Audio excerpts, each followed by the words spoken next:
Alright, thanks for joining me today. Let's get right into it. Last night's game with the NFC playoffs with 49ers and the Lions. Man, that was a very tough loss. I saw it from the beginning, middle and end, with one of my brothers. And man, they started off really strong. Like Goff did a tremendous job in the first and second quarter, and leading his players, the young Lions, man. But it was very, very.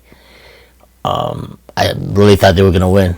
You know what I mean? Because that kind of explains to you what football is really all about. It's really, really hard and tactical, and you can be ahead, 17 points, and be at your game. The whole team was gelling, first and second quarter, but as soon as the third quarter, they fell down from grace like instantly in a matter of 8 minutes, and it was like in a blink of an eye. We're like, holy cow, how did just that happen? Fumbles, errors, missing the catches, and all in a matter of 8 minutes. It was brutal. But my brother, you can see on one of my my social medias on Instagram, my brother and I, we did a live cast while we were watching it. And you can see the expression on my brother's face, as well as mine, but mostly my brother, because my brother's very passionate about football. Two of my brothers anyway, and more than me anyway. But we love football since we were little kids. We followed football since we were little kids. Gosh, it was like 35 years ago since. And I think the Lions was back then, in the 49ers since 81. That's like, I was only like 10 or 11 at the time. My brothers and I, that's how it goes to show how long we were following football. And back in 81, we were about 10 or 11 years old around that time, and watching, I think it was Eddie Murray kicking that football, and he missed. Yeah, and my brother had to tell me that, because it was been so long ago. I forgot, so I had to punch it in and watch that clip, and it was like, oh my god, now it kind of came back to me again. It's like, it was so long ago, because the Lions have never been in that position for such a long time, and now that the Lions are we're on the way to the Super Bowl and back to the 49ers again, it's like they lost. So freaking heart-wrenching, man. But anyway, let's listen to Dan Campbell. And this guy's awesome. He's a great coach. He might need to change a little bit things about the fourth downs, and how he really loves to gamble that aspect. But he's that type of coach and that type of guy that, hey, if you can do first, second, and third, let's go all the way and hit fourth and see if you can do it anyway. So he's a gambling guy. So anyway, let's listen to what Dan Campbell has to say on his prep briefing after the game. Whew, a terrible loss by last night's game, but it's a good game though. Let's check it out. Yeah. They made the plays today. Yeah. Coach Shanahan's a hell of a coach. That's a team that they've done it, they lived it, and they made the plays. So credit to them.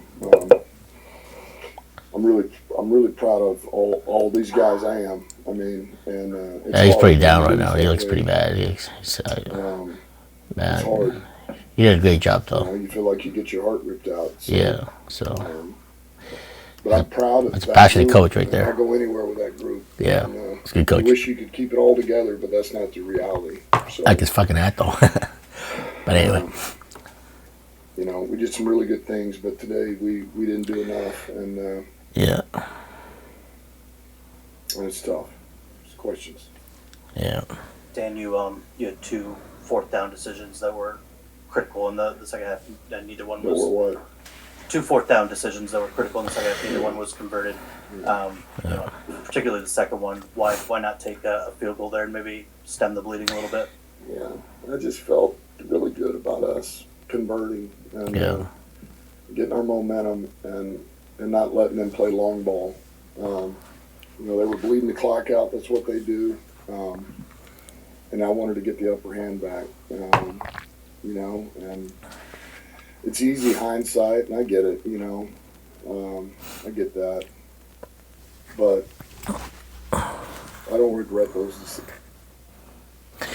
Yeah, so okay, I'll put that on pause here because it's a commercial. So he's very passionate about his players, and you know he thought he could do it in the fourth quarter, and twice he seemed to fail. But it's just the type of coach he is. He's a gambling guy, and he's pretty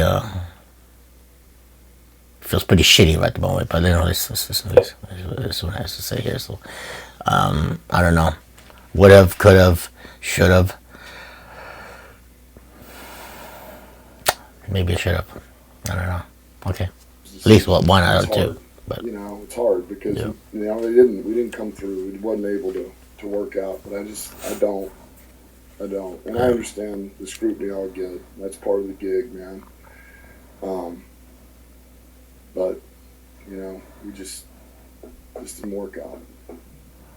Dan, how do you process what happened in the second half? You know, some of the self-inflicted mistakes, I guess, that didn't seem to, you know, come up much of the year for you. Yeah, you know, it's been very uncharacteristic of us. We've always been able to get our momentum back, and it's hard to say. I honestly right now I can't put my finger on that. That's not like us. Yeah. You know, we had plays to be made that we just didn't make. We normally do, and you know, some of the things third quarter that we came out, I thought we did a really good job defensively, man, holding the three, and they got the ball back, moved it, you know, and but we just couldn't quite make those plays. And so third quarter, you know, we've been there before, and so fourth quarter, you feel like we're going to get it back, and we just couldn't quite get over the hump, and you know. And that hasn't been us all year, and it showed up today at the worst time. Dan, you did a lot of good things in the first half of this game. Man, you got this far. Fuck. I don't know if a lot of people picked. I haven't had those feelings in a while when I watch football because I get But what do you learn fucking anxiety. That's why it's hard to watch sometimes, especially if you like the team and you're really passionate about the game. My brothers, man, about Well, I think one of the I things get we really everybody pissed. who's never been here, But anyway, damn. players, is you don't know which play is going to make the difference, which one. You say that every game, but when you get in there with you know, a heavyweight like San Fran, man. But San Fran's a good fucking team, though. That's why it's like, even even though I don't really like the team, but they are a good team, though. Unfortunately, you got to get your heart ripped out, which we did. Yeah. And it's a lesson learned. And look, I told those guys, this may have been our only shot. Do I think that? No. Do I believe that? No. However, I know how hard it is to get here. Yeah. I'm well aware. And it'll be... Yeah, he used to be a player. It's going to be twice as hard to get back to this point next year than it was this year. Yeah. That's the reality. And if we don't have the same hunger and the same work, which is a whole other thing, once we get the off season, then we got no shot of getting back here. I don't care how much better we get or what we add or what we draft. It's irrelevant. It's going to be tough. Giving you the real... But in our division is going to be loaded back up. And, you'll be loaded again. We're not hiding from anybody Some anymore. serious arsenals next year, man. And, which is fine. You know? Which is fine. But... so it's hard. You want to make the most of every opportunity. And we had an opportunity and we just couldn't close it out. It stings. It stings. Dan, to go from that high of the 24-7 halftime lead to how it ended, what is your locker room like right now? I'm sure you were celebrating at halftime, but you obviously excuse me, the level of I guess for your players. Excuse me. Yes. Stuff. Yeah, I mean nobody's happy. You know, they're very disappointed. You know, it's disappointing, and I think I said it pretty vividly. It's like getting your heart ripped out, and it's hard. It's horrible. You it's hard. And no, we didn't come in at halftime. We were doing backflips like, all right, we got this thing won. They know better. We all know better. We talked about it. We knew they were going to make a run in the second half. We talked about it. We knew we were going to have to weather a storm in the second half. And so especially being down 17 and we weren't surprised. We just couldn't counter back. And we've always been able to counter back. We just couldn't quite do it. I don't know why. What is the message, both in the moment and big picture, to a player like Campbell on the wrong side of a play like that? On the Man. Listen, what we talked about is, man, you fight every play, man, and you make them earn everything they get. He was in phase and man, competed, and it didn't excuse work me, out. battling a little bit of a cold right now. Life of a cornerback. It's life of a quarterback as well. Those two positions. And listen, it happens, and you go back for the next play. And long term, you know what? That won't be the next time that happens. Unfortunately, it's every corner gets put on an island at different times, and so you just keep going. You just keep fighting, and that's what I want, and that's what I'm looking for. What I don't want is a player who looks scared and doesn't get up there and challenge and. But a guy who'll go up there and mix it up and isn't afraid of who he's lined up over, you know what, give up play. Nobody feels good about it, certainly the player doesn't, but I know they're fighting. You mentioned it a little bit in your opening comments, Dan.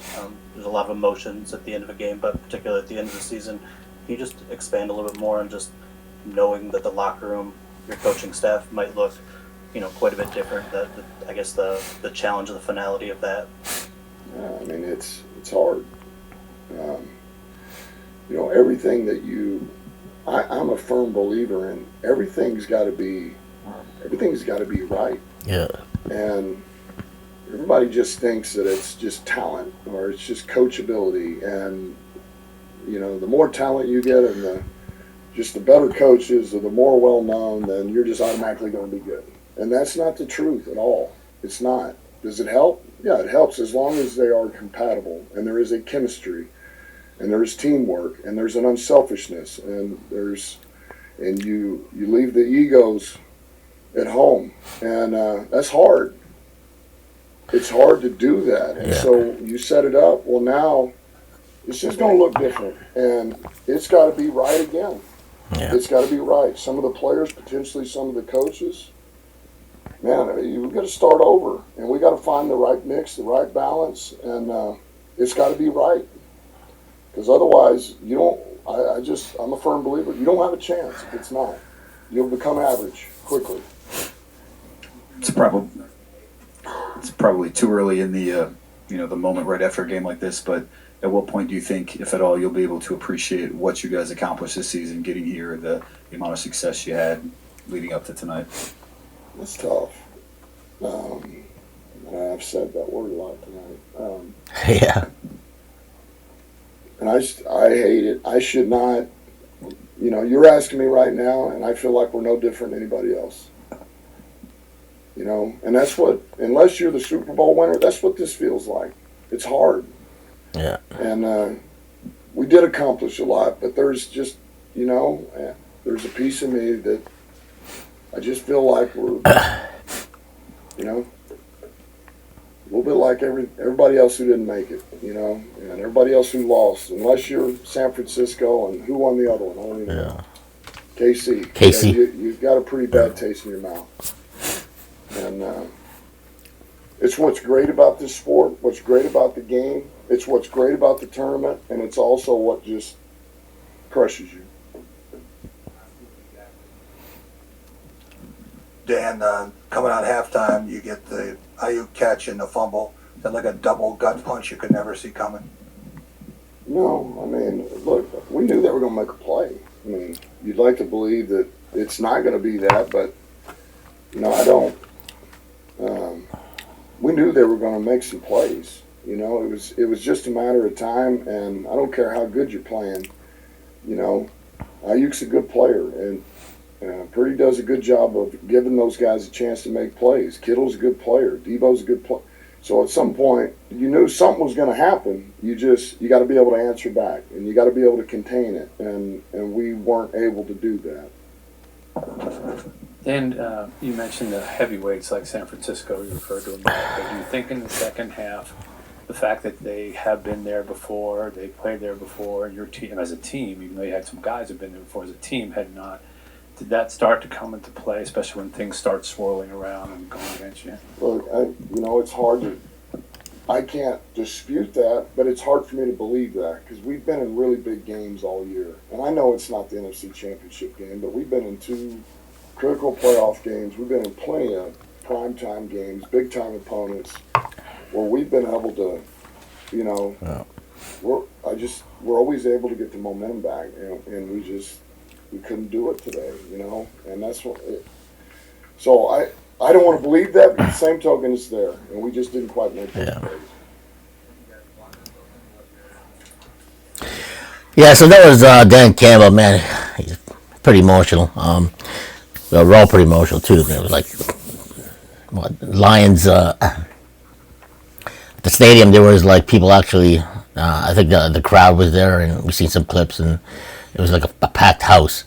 And even though he wasn't playing at their stadium, and they were in San Fran, it was heart-wrenching seeing all those fans supporting the Lions at the stadium while watching it at the big huge jumbotron there, and you can see that the expression of Dan Campbell when he goes for it in the fourth. He's very, very passionate about the fourth for some reason. But let's put it this way. I think from reading his emotion and everything else and the players. Don't forget, San Fran has been there on the NFC Championship. I think three times, and so they know how it feels to lose. So, and this is Detroit's first time in the NFC in a very long time, in like 30 years or something like that, if I can remember. And so San Fran had nothing but to go back to the drawing board 3 times to get it right, so that they knew that the Lions were very hungry to go to the Super Bowl because they haven't been there in 30 years, but San Fran has in those expanded 30 years, and more so.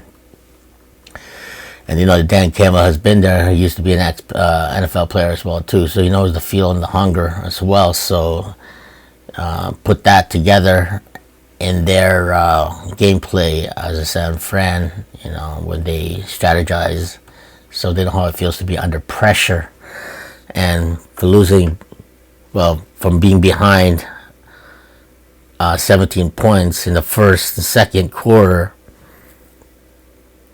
They had to regroup in the halftime, and that's when it shows on the third quarter how experienced they are in those 3 losses that they had in the NFC back, with the experience as well too. So San Fran has that experience, and they've been there before. So Dan Campbell, and he's saying it is very hard to be in this position, especially their caliber, because they've never been in that in such a long time.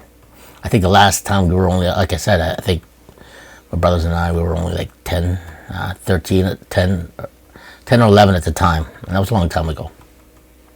And now we're seeing this, and it's hard to watch, and it was gut-wrenching, and it was great. They shouldn't be ashamed of themselves. They should be proud of themselves just to get into this NFC, and they're just one step away to the Super Bowl. But to see them lose for working so hard, and he should be. He is a coach, so it's gonna play in his mind for such a long time. And now everybody's after. Now they got a target in their head next year that they know the Lions, our up and coming Lions, want to really be up there with the best of the other teams in NFL. So anyway, it was very heart-wrenching. It was very gut-wrenching, and it was really tough to watch, to see that loss. But it was a very exciting game as well too, and I haven't felt that in such a long time. When the Dallas was winning back in '92. So when Jimmy Johnson was coaching and stuff like that. So I haven't felt that adrenaline and that anxiety in such a long time. That's why it's hard to gamble and play and watch that game, because you're an athlete. You're an athlete. You love sports general, whatever sport you're in. So you get that adrenaline rush because you always want to win. You gotta be number one. Well, it's just the competitive side of me as well as my brothers as well. So any other athlete who's win, whatever sport you're in, it's all the spirit of competition. So anyway, you should nip it in the bud. Take a couple months off, relax, get your mind cleared out. Don't think about football at all whatsoever, and then regroup in the summertime once you get back on track again and start lining up all your arsenals and getting ready, prepared for the NFL next season. So, but anyway, instead of talking politics, aka politics, I am putting this on my Spotify, and like I said, and I flyed out to everybody, all my friends, that I'm really concentrating more on my podcast and on my YouTube channel. YouTube, there's a lot of things that's got censoring on YouTube, BombTube, whatever you want to call it. So I'm gonna put clips here and there, but I definitely can't talk about politics, aka politics, because it's just unless you got 1 million subscribers, and you'll be able to get away with it. It's just the algorithm works, and that's how they work, and that's how they play. You know what I mean? And this channel is only is small, 6,000 or 7,000 subscribers right now. It would be great if you'd hit the suppress the algorithms, just forward to everyone so that so it could get there. So the algorithm pushes it right up as well too. But this is when you want to talk about the spirit of competition. this whole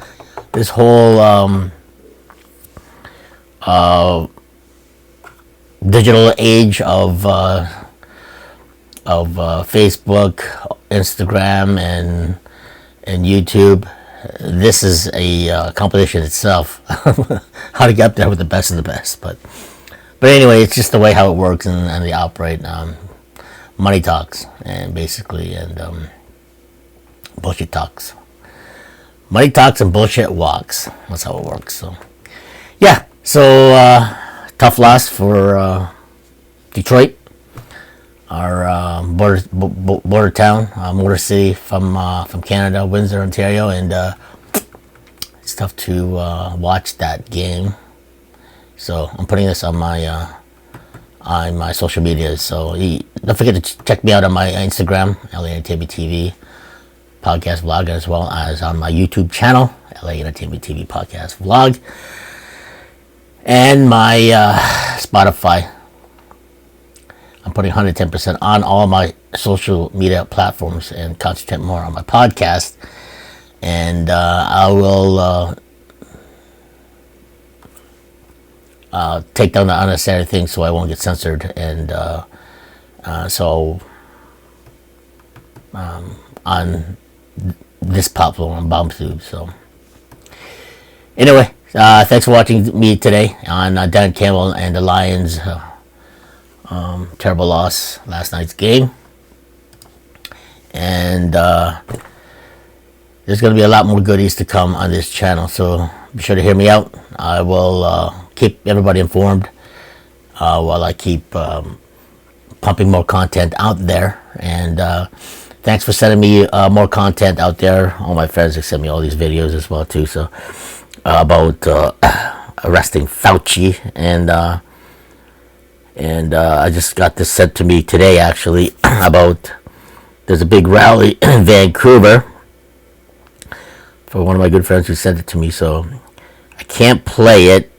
I'll play the audio, but I won't play the video clip. But let's hear. They're saying arrest Fauci. Oh, sorry, arrest Bill Gates. This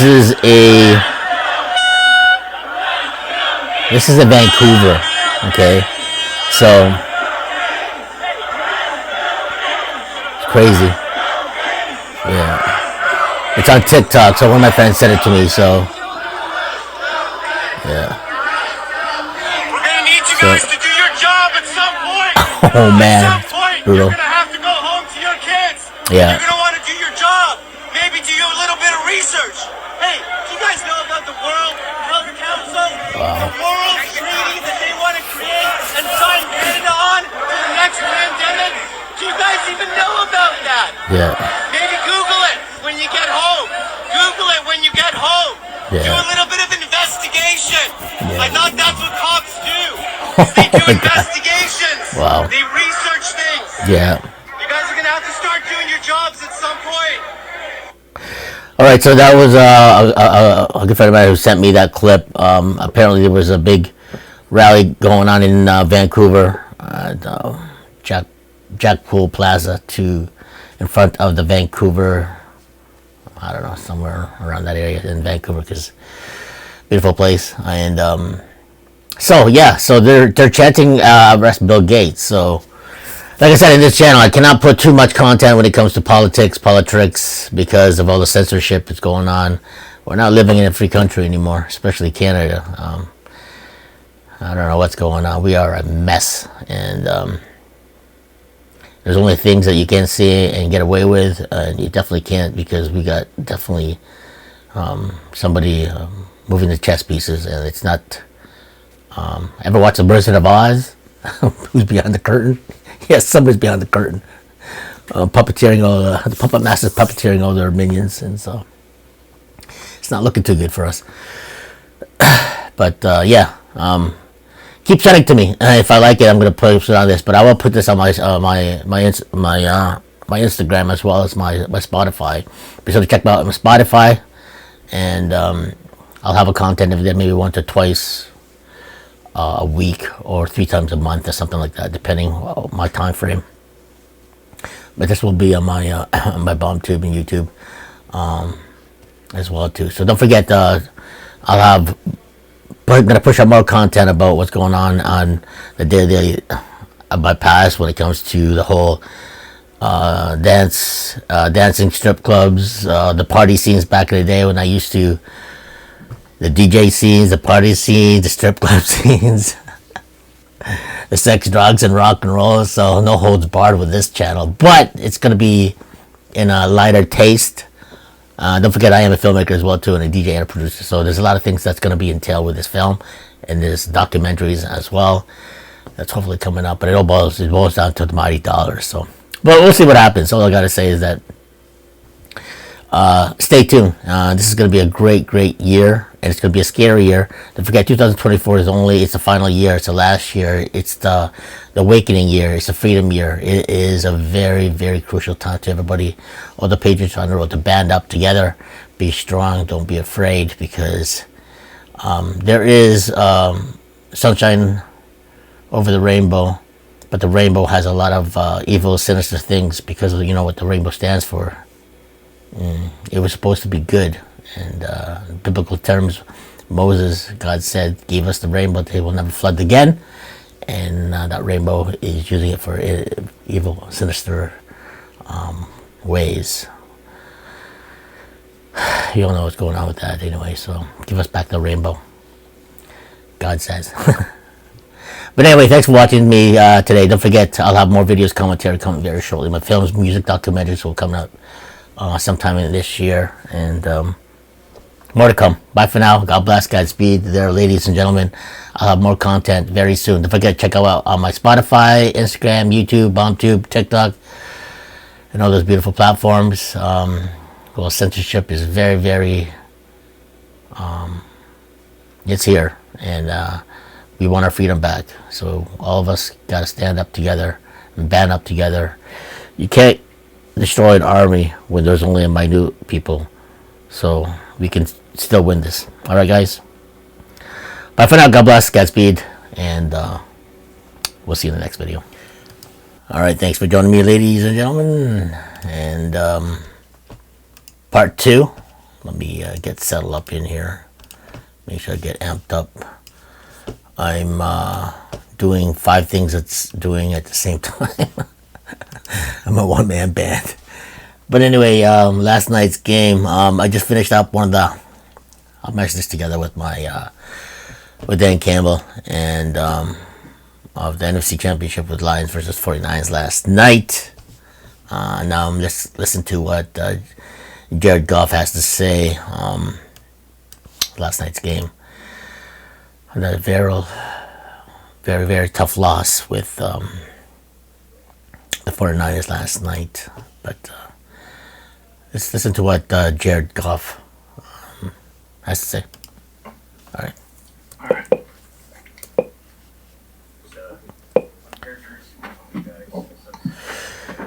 Good quarterback. Very good quarterback. Never thought they would actually be at this point at playing this high caliber game. But let's listen to what... yeah, it is. I mean, our guys are have been battle tested all year, and yeah, that game wasn't too big. It wasn't, it wasn't like they were superior through every play. Like we hang with those teams. He did. They have their own. Game, obviously, but they're competitive. They did a good job. They were. Yeah, no, I don't think it was anything that we've done all year up to this point.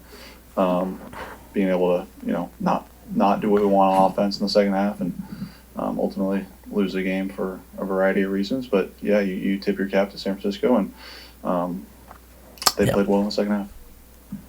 What do you feel like changed for you guys in that second half specifically? What you feel like changed? Yeah, momentum certainly changed pretty quickly. They scored. We didn't convert the 4th down. They scored again. We turned the ball over. That little sequence right there makes it tough. But I mean, we were still in the lead, I believe, at that point. And had plenty of opportunities to still win it there at the end. And it just came up short. And I struggle finding the words to totally encapsulate how or why, but I'm proud to be a part of it. And no quarter, half play defines any of us, and unfortunately, they were better than us today. Jared, kind of on that same thread, Josh Reynolds has meant so much to your career. He's been so reliable for this team for a few years. He had 2 tough ones today that killed drives. Do you have to say anything to him to express continued appreciation? Josh is stud. I got no. No, I mean he made a mistake. We had plenty of mistakes out there. I missed throws. Took accountability. Yeah, he made a mistake, and it happens. That's right, man. Take accountability of your actions. Always take accountability of your actions. Jared, what were the emotions good or bad? for you It's hard to even swallow it, but such a journey with this team, and obviously you're back at home. Yeah. And to have this chance, I mean, you've been to the Super Bowl, you understand how hard it is to get here. To have the chance slip away, what was just sort of run through your head after the game? Yeah, I think running through my head this whole postseason, and certainly this week, was how rare these opportunities are. I've been so fortunate to have 2 of them, but a lot of guys go long careers without being in these spots. So I was very aware of how hard it is, and didn't take it for granted. Now with that said, it sucks. I mean, what are my emotions? I don't know. It sucks, and pretty devastated. There's a state of shock a little bit, and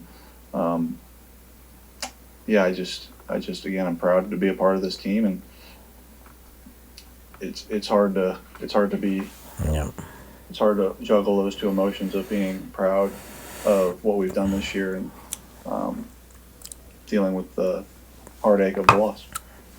Dan's going to catch a lot of heat for the 4th down decisions. I know how you guys feel about when he keeps the ball in your hand. Yeah. How much do you think those change the momentum of the game? No, I love them. We got to convert. And Straight up, specifically on the first one. Yeah.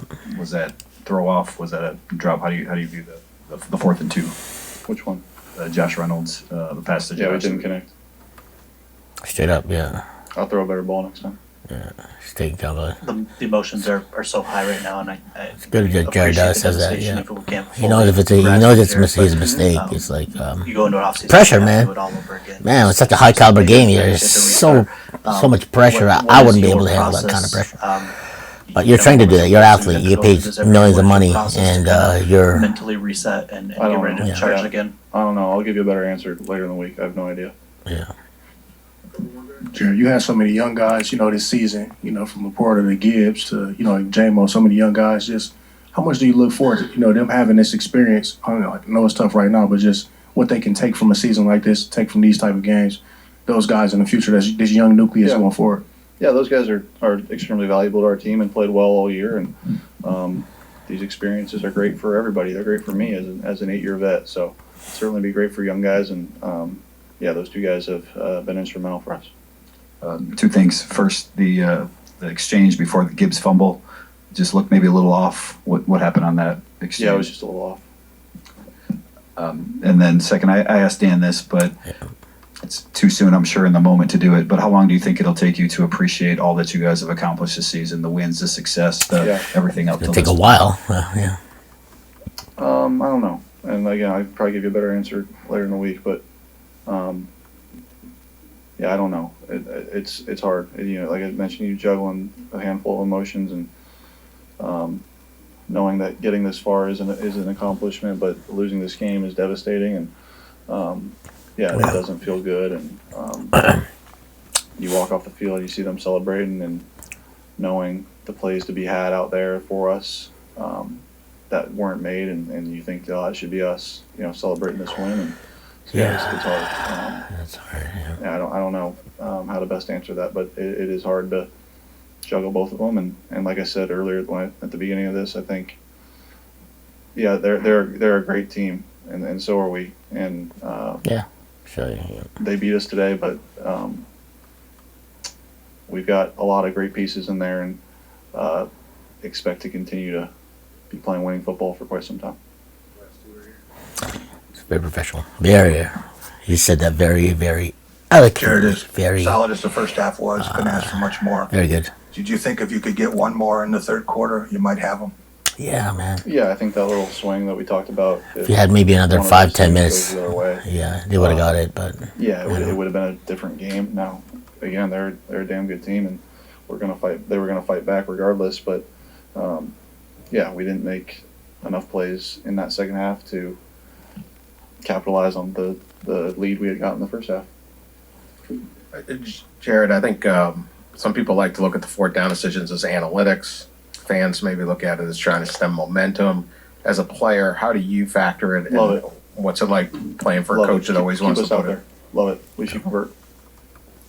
What's it mean overall to a team when a coach does that all year long? Yeah, he believes in us.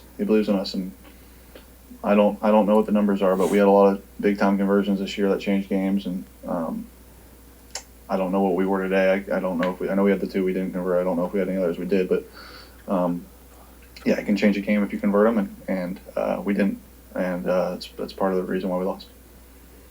Good, thank you. All right, so that was Jared Goff. He pretty much answered all the painful questions that the media had to give him, and he did it very. He said the right things. And they'll be back, and he should be proud of himself. He's been there 8 times, so he knows how it feels. And Dan Campbell should be proud of themselves, but they got a lot of weapons now next following year. But will they be able to sustain to keep that momentum going to win the NFC again? Actually, play the NFC again and win it, and then go to the Super Bowl for 2024, 2025. So. But we will see. It was a great run. It was a great show. It was a great game. I was down. I was on my feet, on my seat. I was yelling. I was screaming. I haven't felt like that when I was since the Dallas game won. Oh man, it was back in the 90s. But anyway, my brothers and I had a great time watching it, and we enjoyed ourselves. So great game, even though it was a terrible loss. Better next time. All right, enough for today. Thanks for watching. I'll have more videos coming to you. Come very shortly. Don't forget to hit my subscribe, like, Spotify, Instagram, and all my social medias. Bye for now. God bless. Godspeed. See you next video.